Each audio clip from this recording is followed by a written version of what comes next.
Livro de 1 Samuel revela a instituição da monarquia israelita. E os versículos que nós lemos vai falar de uma história de uma família. E essa história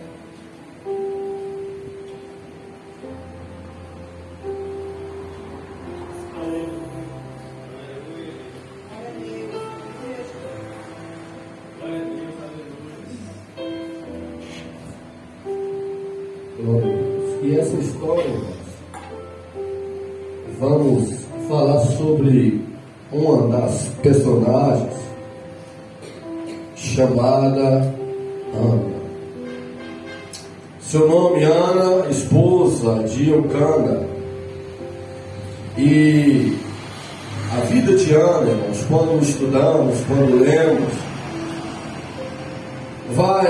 muitos de nós vamos nos identificar com a vida dessa irmã, dessa mulher que era temente a Deus, dessa mulher que, como você, servia a Deus, dessa mulher que, como você, procurava agradar a Deus, dessa mulher que, como você, por mais que se esforçasse, por mais que fosse zelosa, passava por muitas adversidades, infortúnios, problemas da vida. E nós vamos ver, extrair do texto alguns dos problemas que Ana passava e que não era empecilho para que a mesma honrasse a Deus, e que não era empecilhos para que Ana se afastasse do Senhor, e que, como você, ela perseverava. Nós vamos ver, irmãos, no capítulo 1, que um dos problemas que afetava a vida de Ana e que afeta muitos de nós são problemas familiares, até mesmo problemas conjugais. Ana era uma mulher que temia a Deus, Ana era uma mulher que servia a Deus, e o versículo 2 disse que o seu marido, tinha duas mulheres, e uma destas mulheres era Penina. Então nós já contemplamos que Ana era uma mulher temente a Deus, era uma mulher justa, era uma mulher que se esforçava para agradar a Deus, mas tinha problemas familiares. Isso já nos ensina que o fato de você temer a Deus, de você se esforçar para agradar a Deus, não vai te isentar de problemas na família. Nós estamos sujeitos a passar por problemas familiares. Para os que são casados, problemas conjugais. E Ana passava por esse problema. O homem que ela amava, o homem que ela desejava viver por toda a sua vida, o homem que ela sonhava em ter unicamente como esposa e companheira, estava tendo, ou tinha outra mulher. Ela teve que dividir o seu amado com outra mulher. E além do problema, o texto nos mostra que Ana tinha um problema familiar, conjugal.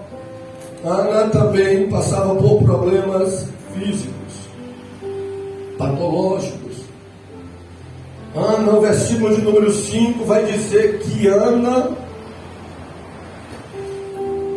a sua madre estava cerrada. Ana, como toda e qualquer mulher, ao se casar, ela sonha. O normal é que ela pense em ter filhos. E Ana se casou, vivia em uma cultura onde a mulher que não tivesse filhos era considerada como amaldiçoada. E Ana se casou, e no primeiro, segundo, terceiro, quinto ano, Ana não engravidou. E quando foi descobrir, Ana era estéril. Ana não podia ter filhos. Ana tinha problemas. E isso também afetava a vida desta mulher. Imagina você servir a Deus, ser fiel a Deus, mas está sujeito a ser acusada de ser amaldiçoada. Imagina você com todas as suas forças, se esforça para estar na casa de Deus, agradando e cultuando a Deus, mas ser apontada como alguém que Deus não está com você, como alguém que a ira de Deus está sobre você. Assim era a situação de Ana, por conta daquele problema físico. Isso nos mostra que o fato de temermos a Deus, de servirmos a Deus, de sermos justos, e isso não vai nos isentar de problemas patológicos, de problemas físicos, irmãos. Porque isso aconteceu com uma serva de Deus. Além de problemas familiares, problemas físicos, Ana também tinha outro problema. E esse problema no versículo 6 vai dizer que era um problema social. Como a nossa irmã Iracema disse, como é bom ter um amigo, como é bom ter pessoas amigas. Ana, ela tinha um problema de um relacionamento com alguém. E o versículo 6 disse que essa pessoa, ela irritava Ana constantemente. E isso afetava a vida de Ana.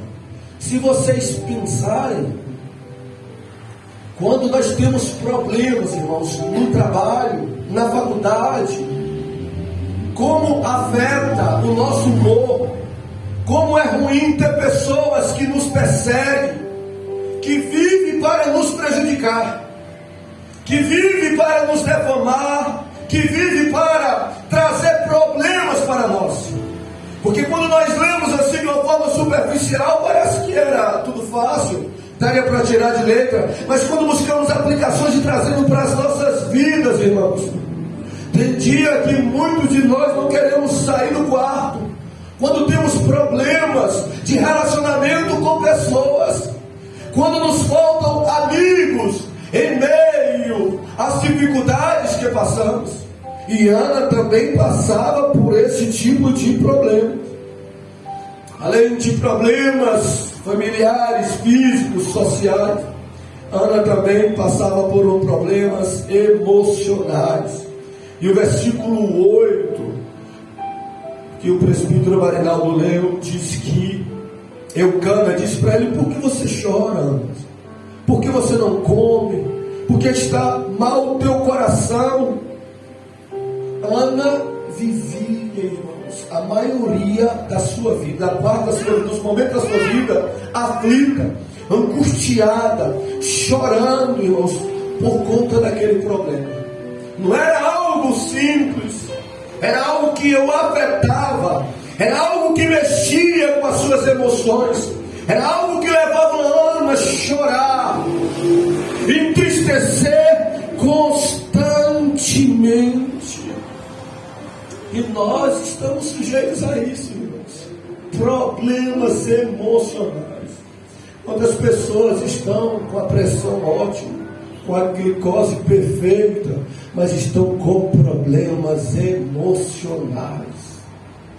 E nós podemos ver que Ana, por ser justa, temente a Deus, se esforçar para agradar a Deus, não estava isenta de passar por problemas emocionais, assim como você, como eu, não estamos isentos de passar por esses problemas.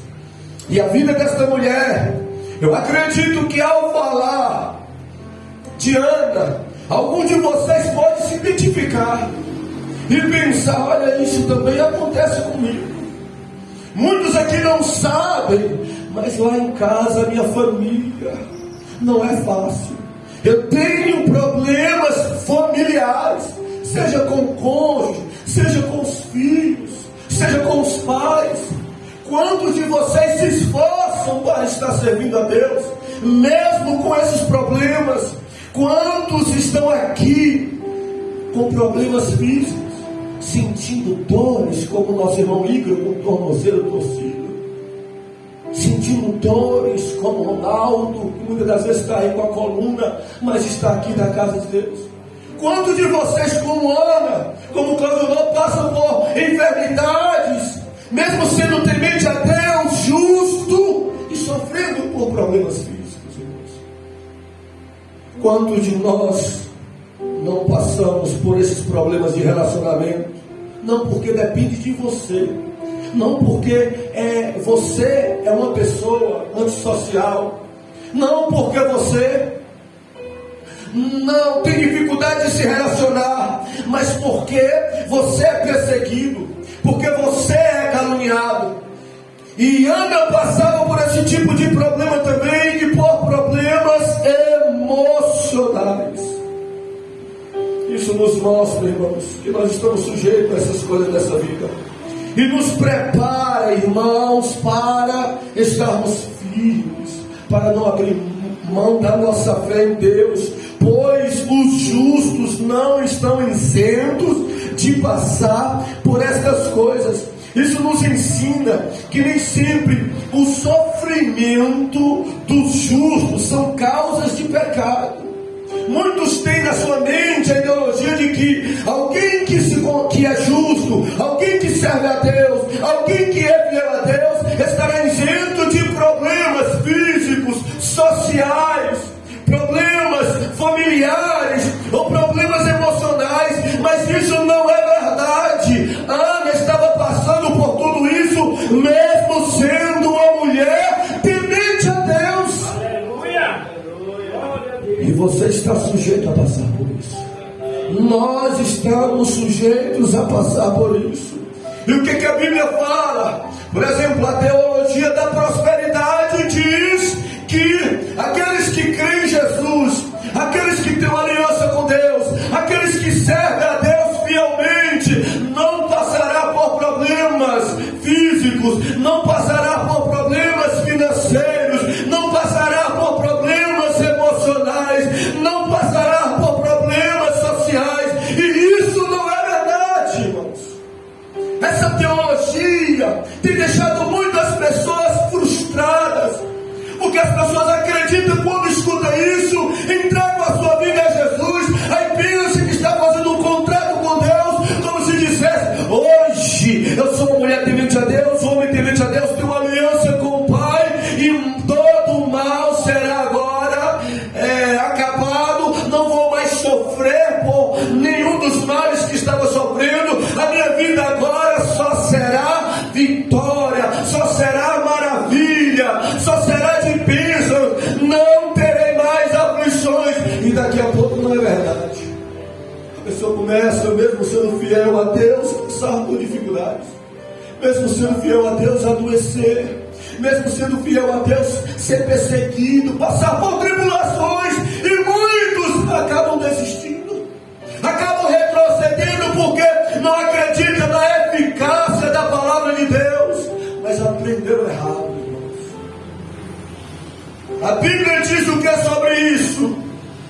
A Bíblia diz no Salmo 34:19, na parte B, combatendo a teologia da prosperidade, que muitas são as aflições dos justos. Olha o que a Bíblia diz. Fala sobre uma categoria de pessoas. E que categoria é essa? É os injustos, é os ímpios, é os rebeldes, é os que desrespeitam a Deus, é os que não têm aliança com Deus. Não, a Bíblia diz, a Bíblia, muitos são as aflições dos justos. Justo passa por aflição. Quem tem aliança com Deus passa por aflições. Quem é temente a Deus passa por aflições, irmãos. E a tendência é que nós quando estamos passando por aflições intensas, sabe o que é? Nós nos sentimos abandonados por Deus, nos sentimos inferiores às outras pessoas que não estão passando pelo que nós estamos passando. Aí sabe o que pensamos? Deus me deixou, Deus me abandonou, eu estou me sentindo excluído por Deus.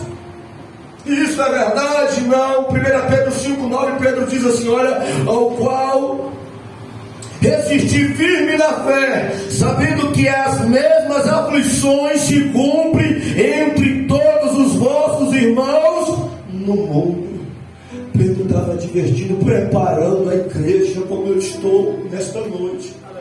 a palavra de Cristo. Pedro diz assim: olha, o que você está passando. Pedro está dizendo: olha, alguém está passando por problemas familiares, físicos, sociais, emocionais, ou qualquer outro cunho de problemas. Deixa eu dizer uma coisa para vocês: o que acontece com você acontece também com outros cristãos neste mundo. Isso não está só sucedendo com você, não. Problema financeiro não só acontece com você, problema familiar não acontece só com você.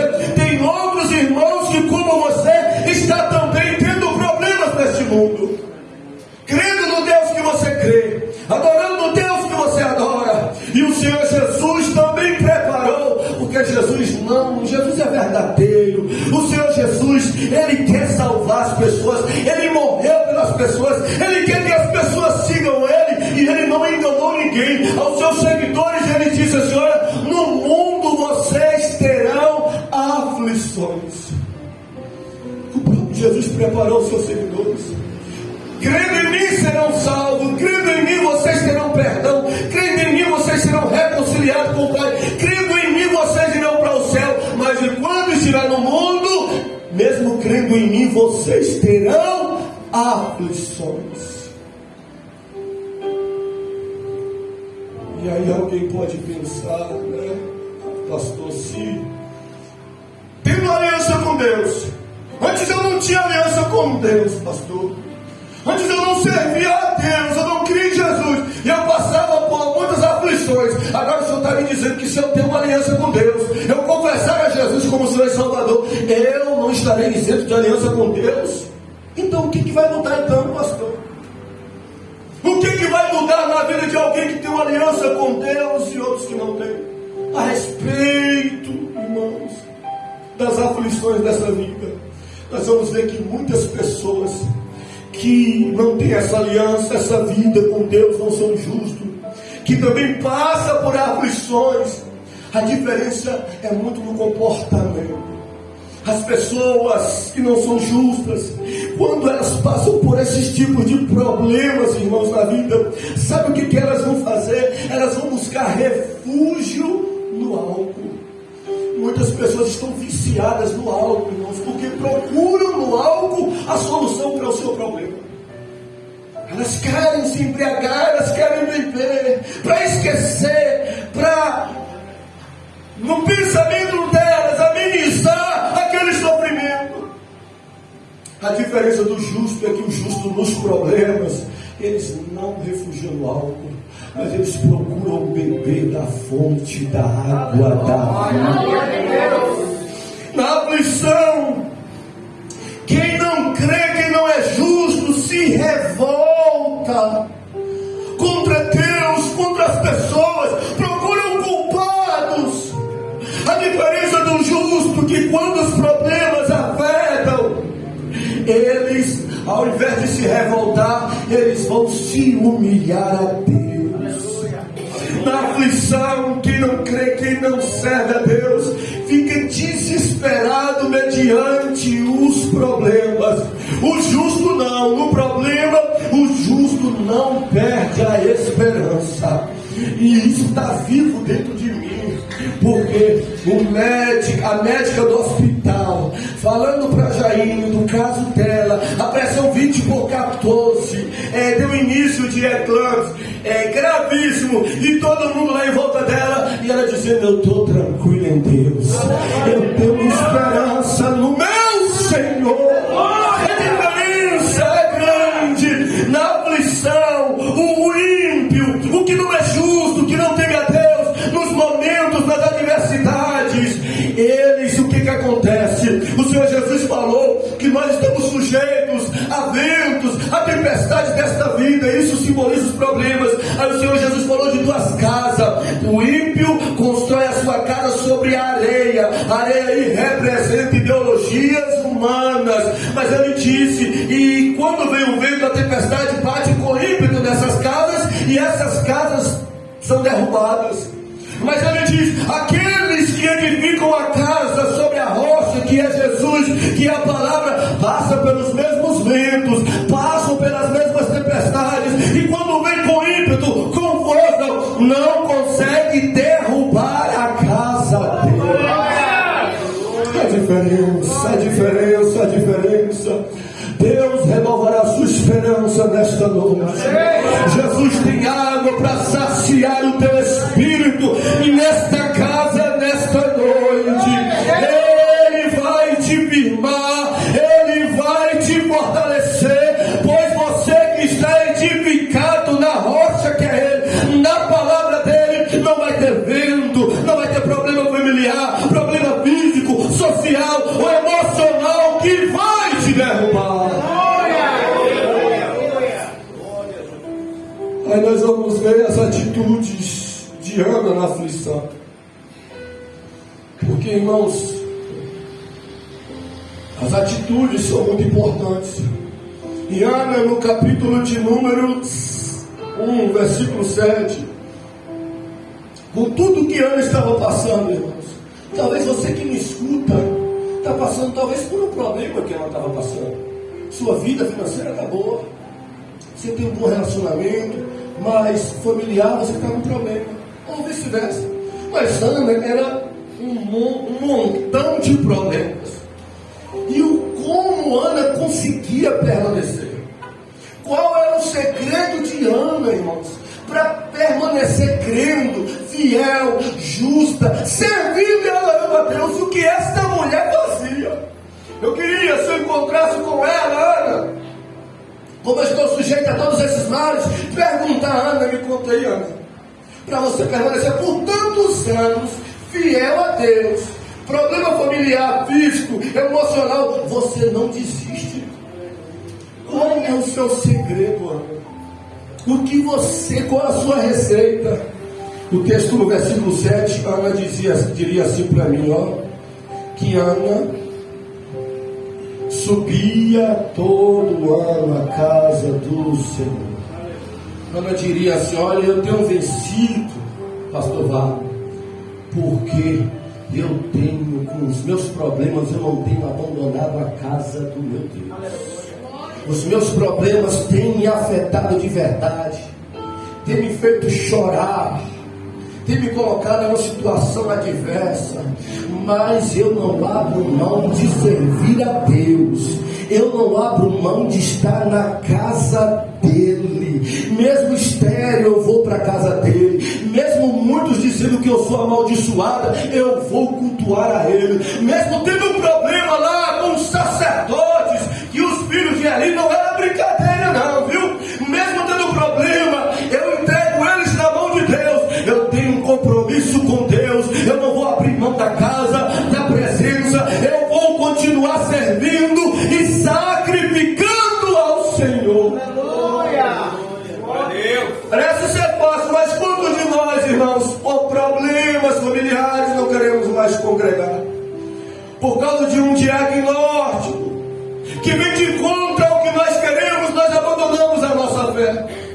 Quantos de nós só viemos buscar a Deus quando estamos alegres, tudo está bem, basta uma coisa contrariar, nos ferir, nos machucar, nós abrimos mão e não viemos buscar a Deus. E Ana era diferente.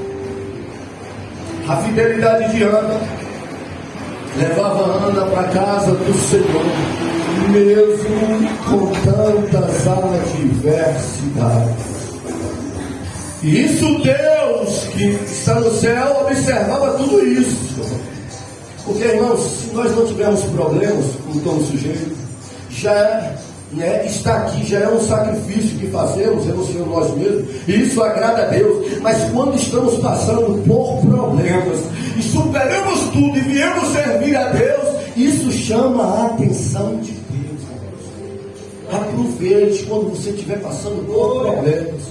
Esses problemas vai lhe dar a oportunidade de declarar, de demonstrar amor pelo seu Senhor. Versículo 7, qual seria a receita?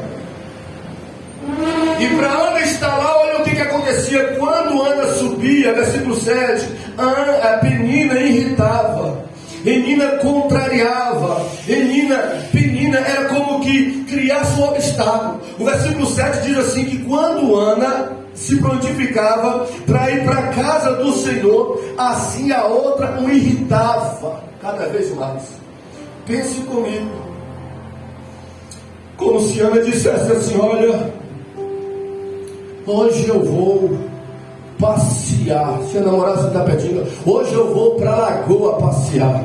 Penina não fazia nada.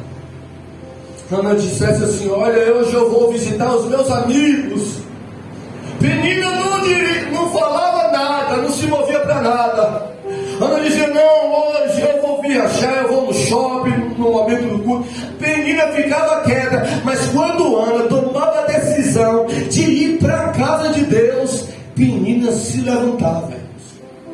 Penina começava a agir, começava a trabalhar, começava a irritar a Ana, mexer com o emocional de Ana, para que Ana não fosse para a casa, para a presença de Deus.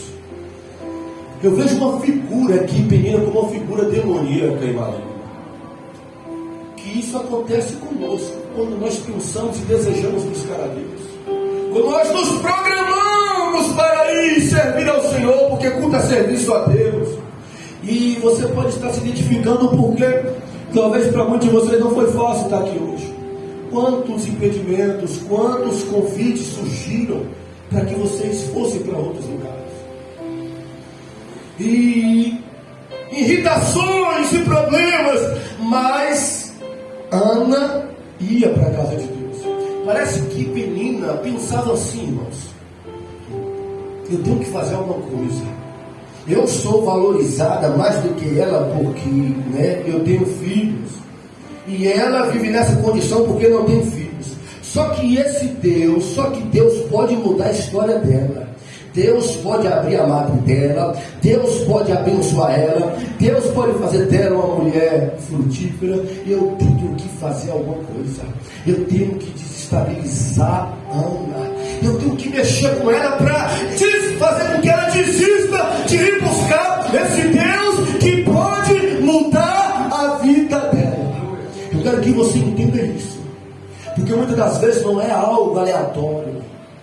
Muitos impedimentos que vêm, muitos problemas, não é algo, irmãos, que não tem sentido. É o inimigo agindo e trabalhando, irmãos, para impedir você de buscar a Deus, pois ele sabe que é Deus quem pode mudar a sua história, é Deus quem pode abrir a madre, é Deus quem pode realizar um milagre, é Deus quem pode fazer. Então por isso que ele vai querer te desestabilizar você, para que você não busque a Deus. E você precisa ter esse entendimento e superar. Não fique pensando que os problemas e adversidades estão vindo de Deus para que você não busque ele, não. O inimigo vai colocar esses problemas para que você não venha buscar, porque ele sabe que Deus pode mudar. Em um culto como esse, Deus pode mudar a nossa história.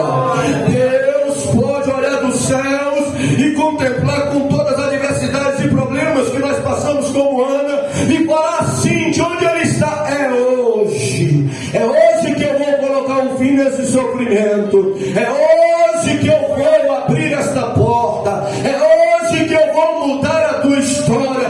Deus pode fazer isso ainda mesmo hoje.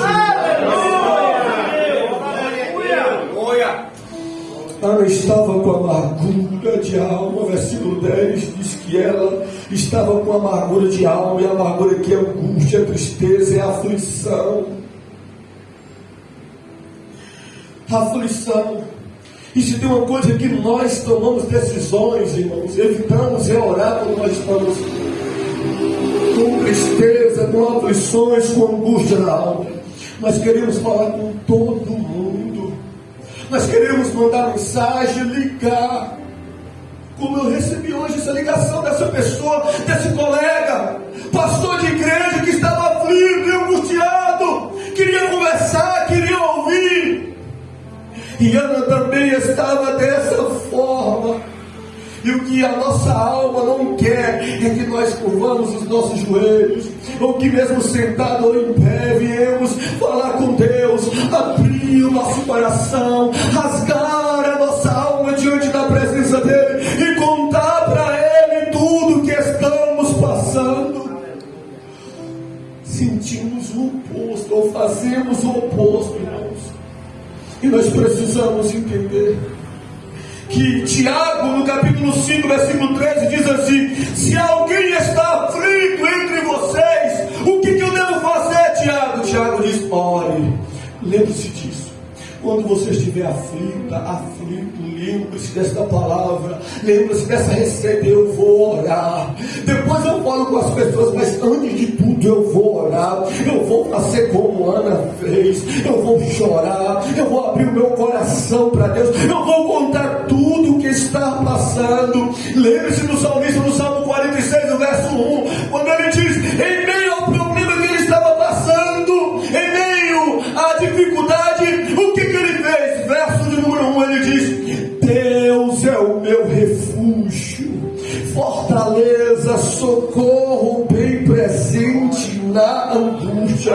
Ele diz: eu estou passando por um problema grave, por uma adversidade, mas eu tenho alguém. O meu refúgio não vai ser um lugar, o meu refúgio será uma pessoa. Eu vou buscar o Deus da minha alma, eu vou buscar o Deus da minha vida. Ele é o meu refúgio. Aleluia. A vida dos justos, dos cristãos, irmãos, como o texto mostra, como o texto fala, que mesmo sendo homem, mulher, de você temente a Deus, você está sujeito a tantos problemas e aflições. Mas o justo, a vida do justo nesta terra não é só de sofrimento, não. Não é só de lutas, não é só de aflições, de provações ou de derrotas, não. O justo também está sujeito a vitórias, a milagres, a bênção da parte de Deus, irmãos. Vale a pena ser justo, porque tem ocasiões e situações que nos faz sofrer, que nos demonstra nossas limitações e fraquezas, mas nós estamos servindo, nós estamos na presença de um Deus que tudo pode. Então vale a pena ser justo, porque sendo justo, temente a Deus, nós temos acesso a Ele. Senhor Jesus morreu no Calvário e nos deu acesso para que possamos entrar na presença de Deus, no lugar santíssimo, para falar para Ele o que está acontecendo conosco, para pedir socorro a Ele, para Ele nos ajudar, para Ele nos abençoar, para Ele resolver o que estamos passando, irmãos. Vale a pena, e os justos em Cristo têm esse acesso. Ana foi humilhada, a verdade, foi desprezada, foi perseguida, afligida, chorou, sofreu, passou por tudo isso. Mas Ana, mesmo com tudo isso, na aflição adorou, na perseguição congregou, na angústia Ana orou, na impossibilidade Ana acreditou, e Deus mudou a história de Ana. Deus fez o que ninguém poderia fazer. Vale a pena que sua esperança nesta noite seja renovada, que você faça como Ana fez, continue crendo, servindo, porque Deus pode, Deus mudará esta situação. Versículo de número 11, nós vamos ver que Ana fez um voto com Deus. Versículo número 12 diz que Ana orava com perseverança a Deus. Versículo 17 diz que o sacerdote da casa de Deus ministrou sobre Ana a bênção de Deus. Versículo 18 diz que Ana tomou posse da palavra do sacerdote e até mudou o seu semblante. Versículo 19 diz que Deus se lembrou dela. Versículo 20 diz que ela teve um filho e chamou o nome de Samuel. Começamos a ler a história de Ana e vamos nos identificando e vamos ficando às vezes pasmos, às vezes assustados, porque os justos sofrem tanto, porque os justos padecem tanto. Em contrapartida, quando chegamos no final, nos alegramos e aumenta a nossa esperança, porque o justo que está sujeito ao sofrimento é o mesmo justo que está sujeito às bênçãos de Deus sobre a vida. Estamos na presença do Deus que pode mudar, que faz. E no Salmo 34, 19, eu falei a parte do versículo que diz assim: muitas são as aflições dos justos, mostrando que os justos passam por aflições. Mas a parte B do versículo diz assim: mas o Senhor o livra de todas. Nós estamos sujeitos às aflições. O texto fala, muitas são, mas o justo tem um Deus que livra de toda e qualquer aflição. O justo está na presença de um Deus que tem o poder para resolver, para solucionar toda e qualquer causa. E eu acredito piamente nesta noite que o Espírito de Deus que me levou a esta palavra nesta noite tem solução, tem refrigério, tem vitória, tem bênção, tem cura, tem restauração, tem restituição para aqueles que têm sofrido aflições. Eu queria que você ficasse sobre os seus pés.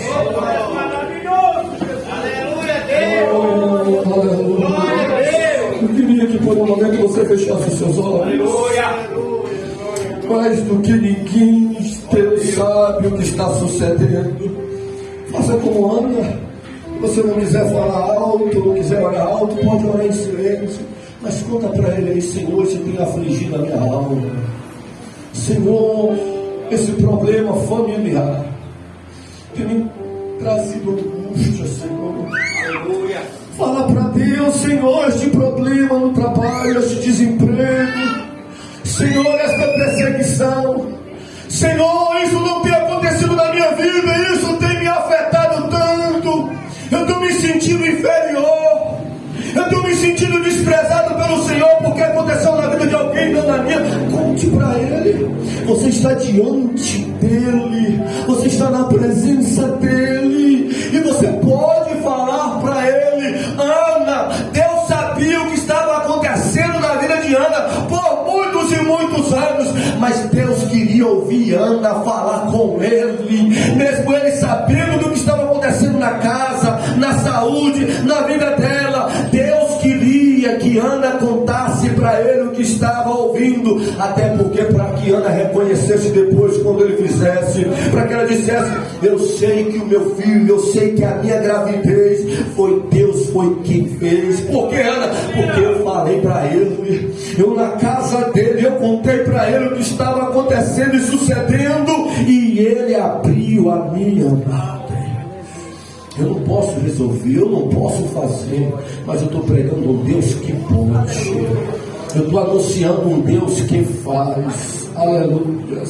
E Ele pode fazer. Louvado seja o teu nome, Senhor.